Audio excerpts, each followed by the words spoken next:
Salut les connectés, c'est Charlet. Alors, je sais qu'il y en a certains d'entre vous qui attendent l'installation domotique sur les hauteurs de Chambéry. Donc là, je suis en train d'installer en fait la baie de brassage, comme vous pouvez le voir juste derrière moi. Donc, je vais lancer la mise en place. Je vais faire un petit time-lapse pour que vous voyez un petit peu comment ça se passe. Et puis derrière, je vous expliquerai un petit peu tout ce qu'il y a dans la baie. Allez, c'est parti!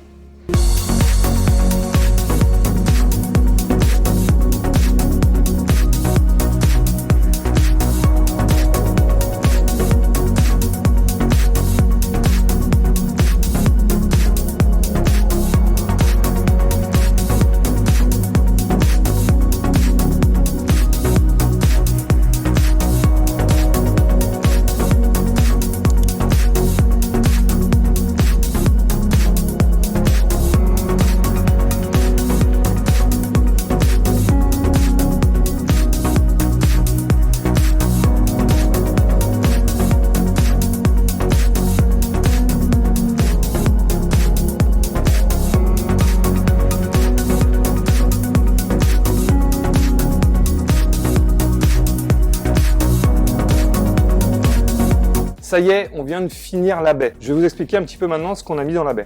Donc, dans un premier temps, vous avez toutes les RJ45 de la maison qui sont ici et quelques-unes en plus ici.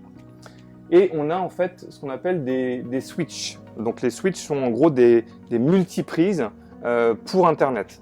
Donc, on a un switch ici qui est non manageable et non PoE. Donc, ce qui veut dire qu'en fait, c'est juste une multiprise traditionnelle pour Ethernet. Et puis ici, on a un switch qui est lui PoE et manageable. Donc manageable, ça veut dire qu'on va pouvoir régler en fait chaque prise RJ45 pour lui dire ce qu'on veut faire avec. Et également le PoE va permettre en fait d'alimenter les produits qui sont connectés à ce switch, puisque dans la maison, on a des caméras, un vidéoportier, des écrans tactiles, et tous ces produits-là sont directement alimentés par la RJ45. Donc c'était important qu'on ait un switch PoE.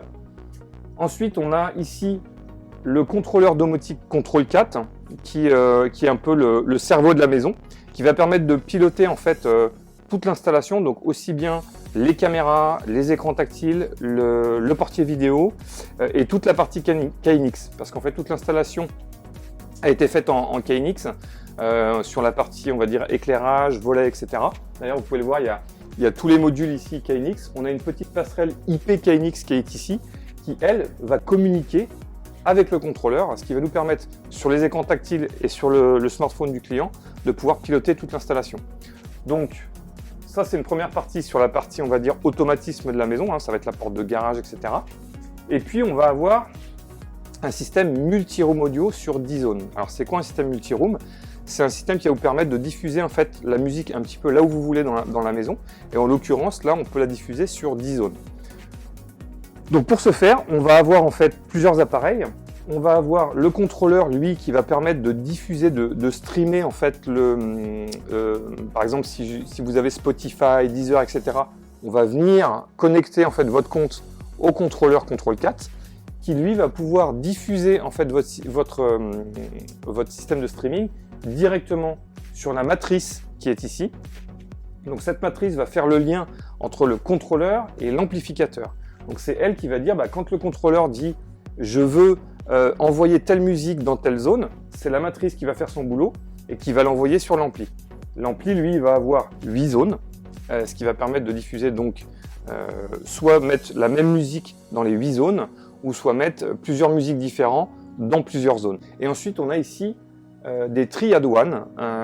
Donc l'avantage des triades, c'est qu'eux vont être un petit peu autonomes, puisqu'on va être relié sur le contrôleur uniquement par RJ45, et ces streamers plutôt, vont pouvoir permettre à la fois de streamer le flux et en même temps de l'amplifier vers les enceintes.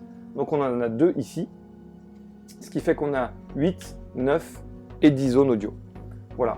Et puis après, on termine simplement avec une multiprise classique qui va nous permettre en fait de raccorder tout ça. Et puis on a également, alors on n'a pas encore reçu la box internet, mais on a quand même prévu dans l'installation, en plus de la box internet qui va entre guillemets amener internet à la maison, on a ici en fait un petit contrôleur, un petit routeur qui lui en fait va permettre de récupérer le flux internet qui va venir de la box domotique et de pouvoir piloter tout le réseau. Ce qui fait que si le client il change de box, on n'a pas tout le réseau à refaire. On va aller directement le modifier dans ce petit routeur. Et puis on a un petit contrôleur ici, contrôleur de chez TP-Link avec le système Omada, qui me permet en fait de prendre la main chez le client, si jamais, bien sûr avec son accord, si jamais il y a un souci sur la partie réseau. Donc je vais pouvoir redémarrer par exemple, ici dans la maison on a 3 bornes Wi-Fi, donc je vais pouvoir redémarrer en fait le système Wi-Fi ou le routeur, si jamais il y a un pépin à distance depuis chez moi, pour éviter de me déplacer, et puis comme ça le client a juste un petit coup de fil à me passer, et puis je peux redémarrer. Donc voilà en fait un petit peu pour la partie baie. Alors il y a un petit, je me suis mis un petit bandeau aussi avec mes coordonnées, comme ça le client il n'a pas besoin de chercher mes coordonnées, c'est directement dans la baie.